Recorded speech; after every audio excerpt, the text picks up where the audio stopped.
operating system class. So in today's class, we will be talking about uh, a word called as priority scheduling. So in this priority scheduling, we will be taking up an algorithm that is written in C language. And before we dig deep into this priority scheduling, we will just go with the concepts, what was priority scheduling, etc. Then we will dig deep into the programming logic. Okay, so when we are going to assume it as a program, this one as a priority scheduling, so assume we have P1 process, P2 process, P3 as a process, and assume their burst times are 3, 4, and 5, and we have their priority, and there we are going to have their priority as 1, 3, and 2. So this we are going to call here as burst times, and this one we are going to call it as priority. Okay, so if such is the case, what was happening was we will be drawing a Gantt chart. So in this Gantt chart, we will be disciplining with the available processes. We will be putting all the available processes with us. So those available processes will be the three processes which are with us: one P1, 2 P2, and P3. So now we are going to see that we have one as a priority for process P3. So obviously arrival time for all the things is 0. So P3 will be given a chance to enter into the Gantt chart and get the utilizations with the CPU, get the CPU resources, get the CPU cycles, etc. So it will stretch up to 5. After P3, next the second priority was for the P2 job. So P2 will be taking up, and P2 burst time is 4 here. So it will be taking up with P2, and 5 plus 4 we will be getting 9. And the least priority was the P1 job, and its burst time was 3 here. So then it picks up 9 plus 3 equals to 2. So that is how the allocation in the Gantt chart is done, especially for the priority algorithm, especially for the priority scheduling algorithm. So now assume that we are going to compute the process 1 waiting time. We are going to compute the process 1 waiting time. So how do we compute the process 1 waiting time? Yeah, we are going to subtract it with the initial time. So process, it has a got chance at 9th interval. So that is 5. Next one P2, it is going to enter at 5th interval. So yeah, this is 9 here. So P2, it is going to enter at 5th interval, and P3, it is going to enter at the 0th interval.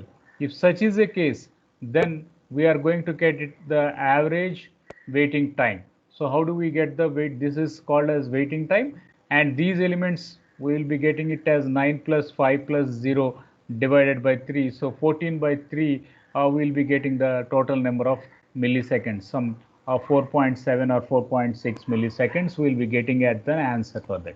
Similarly, if we are going to work with turnaround time, TAT, the total turnaround time, if such is the case, then we will be picking up the end intervals of the CPU allocation.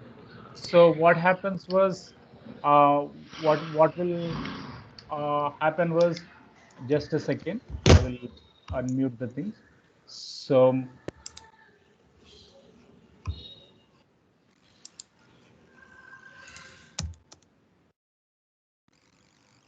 So when such is the case, it is going to be with this element. Then we are going to have the total turnaround time, and then turnaround time will be taking up the end intervals at this case.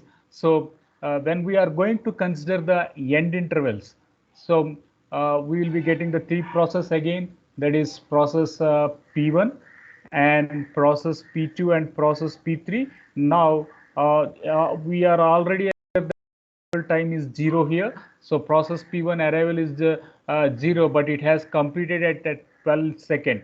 Then we will be considering the P2 value, P2 it's ending it is at 9 and this is beginning is at 0, and we will be getting the P3 value. P3 completes, though it gets an opportunity with the CPU at 0th second, but it is going to end up with the 5th second. Then we are going to have the this is 12, this is 9, and this is 5. Then we are going to get the average turnaround time.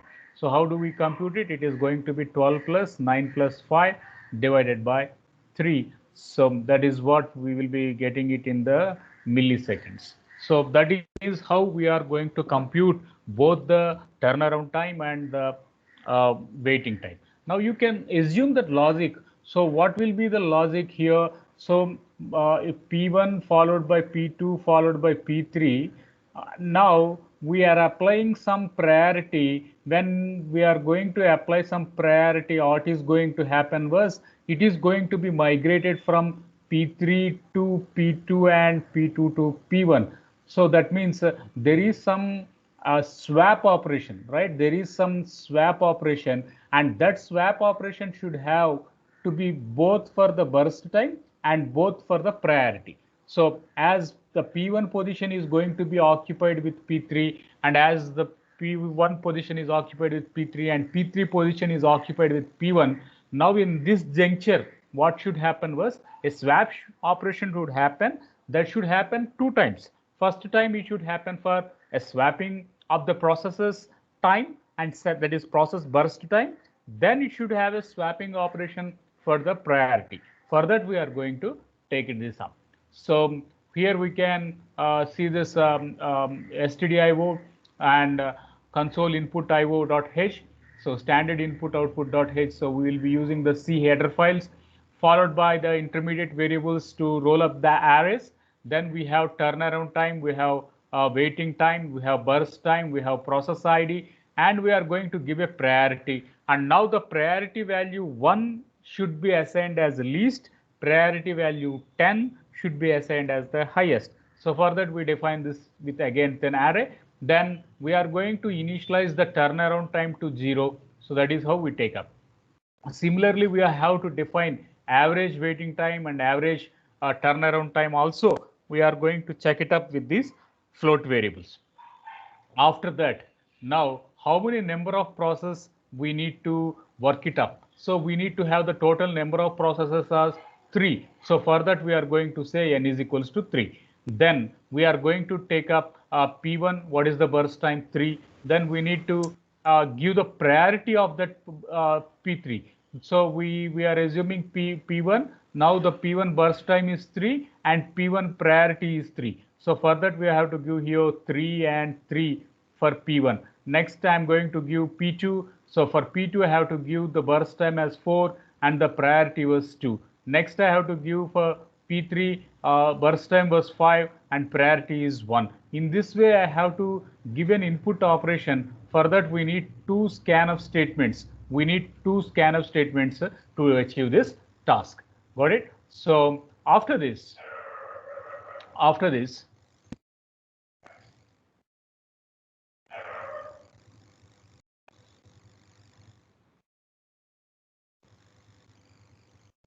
so next thing, as mentioned, we have to make a swap operation. So as mentioned, we have to do a swap operation. Where do we do this swap operation? We have to do the swap operation. First swap operation we have to do up for exchange of process sequence, right? Second, we have to make a exchange of burst times. So 2 operations we have to make a swap operation. So now I am going to have the priority as 3, priority as 2 and priority as 1. Now the intention was I need to compare with one priority with another priority. How do I compare a priority value? So I'm going to use a if loop, and in this if loop I'm going to assign the initial priority with the second priority. So here you can see j is equals to I plus 1. Why we are mentioning j is equals to I plus 1? I am taking up an array. The first element is the first priority, that is P1, P2, P3. So it should be incremented by 1. right? From P1, I should move to P2. So it should be incremented. How can I make an increment? So in the for loop itself, I'm going to include j is equals to I plus 1. So that is how it you are going to take up. So later on, you can see these three operations. So these three operations, they are going to confine for priority, and you can look at these three processes. Those they are going to exchange the burst time, and this one they are going to sequence the priority, sequence the process ID. So this one they are going to sequence the process ID. So for that they are going to take up. So you can see here t is equals to some temporary variable. We are going to exchange with a priority. Then we are exchanging the priorities of the two processes. Later on we are going to deploy it from one position to another position. So all these three elements, they are going to roll up with the priority. After that we are going to have this burst time and burst time comparison between the process which was initiated earlier. Then the burst time is going to be exchanged. Later on, this is the setup which it is going to take up with the priority IDs. So priority IDs are also going to be exchanged. So now why we are going to use this values? What is this? We are going to say burst time of 0th is going to be moved with the first array element to the turnaround time. Similarly, we are initializing the value of 0 to the waiting time. So for both we are going to do some you can say initialization, etc. We are going to set up the sequence so that there is no garbage value. Why we are going? Because there is no garbage value, we should initialize those values. So we are going to empty them. For that we are going to use those elements. So after this, after the initialization is process has been completed, after the initialization process has been completed, then what is the pending element? The pending element was to compute each and every element's waiting time, to compute each and every element's burst time. Okay, these are the things which are going to be pending. So how do I compute it? So how do I compute it? Now again I am going to repeat it for the iteration by iteration. Then I am going to take up the waiting time of the previous process of the burst time. Then I am going to compute the the turnaround. So I can show you again here. So this I am going to call it as a 5. Assume it is 4 and this is 3. So assume it is P3, P4 and P3. Then I'm going to call this one 5 and this is 10. Now this position I'm going to call here as I, and fifth position I am going to call it as I minus 1. I already told you the definition, right? Turnaround time, it takes up the end boundaries. Turnaround time, it take up the end boundaries. Waiting time, it take up the initial boundaries. So waiting time will always be looking at the front frontiers, and turnaround time will always look at the end frontiers. Okay, the frontiers which we compute an algorithm towards the waiting time will be at the beginning, and the next will be the turnaround time. So if turnaround time I am going to assume it as I, obviously I should compute the previous frontier, the boundary. So how do I compute it? It is just one sequence before pre-operation. So I'm going to make here as I minus 1. So that is the reason why we are going to compute it as I minus 1, and the and for the turnaround time we compute the end boundary. For that we are going to use this one as an I here. Yeah, this is all just to print the priority, to print the burst time, to print the waiting time, and to print the turnaround time. So, okay, so now we have computed P1, P2, P3 for turnaround time. Then we have computed P1, P2, P3 for the waiting time. So now we got this 9 plus 5 plus 0 is equals to 14. Then we got this 12 plus 19, that is 21 plus 5, that is 26. We got this at this value. So in this case, we got a value of 14 here, and in the second case we are going to get a value of 26 here. Now it is done. What was the still pending here? So sorry, we are going to get at this instance. So one, we are going to get the value of 14 at this case. Here we are going to get the value of 26 at this case. In this for loop, we will be getting 9, and we will be getting 15, and we will be getting it as 5 here. And in the second for loop, we will be getting the value of 12, we will be getting the value of 9, and we will be getting the value of 5 there. So finally, we have to compute the average value. So how do we compute the average value? So I'm going to get divide by number of process, that is 14 by 3. Then I'm going to get it this as 26 by 3. So here we are going to make a typecasting operation so that the integer values now will be converted to the float values. So this is how a priority scheduling is going to be operated. So now I am going to put this URL in the chart window. Then we will take up how the execution goes. Okay. So I'm going to take up this codeshare.io URL. Now I'm going to put this codeshare.io URL into our chat box, so you can have an idea of the code, how this code has to be executed, etc. So you can now ping this to your web browser, open it in your web browser, and then start practicing the code and try to see the code snippet if there are any bugs in it, so you can execute it. Say that is how it can take place. So for convenience, I'm going to select all the operations here. Select all the operations here.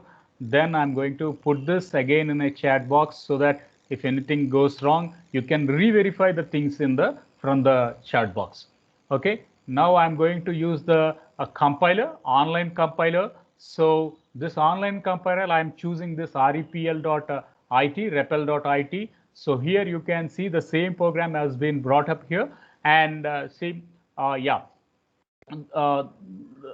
program, now we are going to move this into this run button. Okay, fine. So now I'm going to hit on the run button. Now you can see, enter the number of processes. So number of processes are 3 here.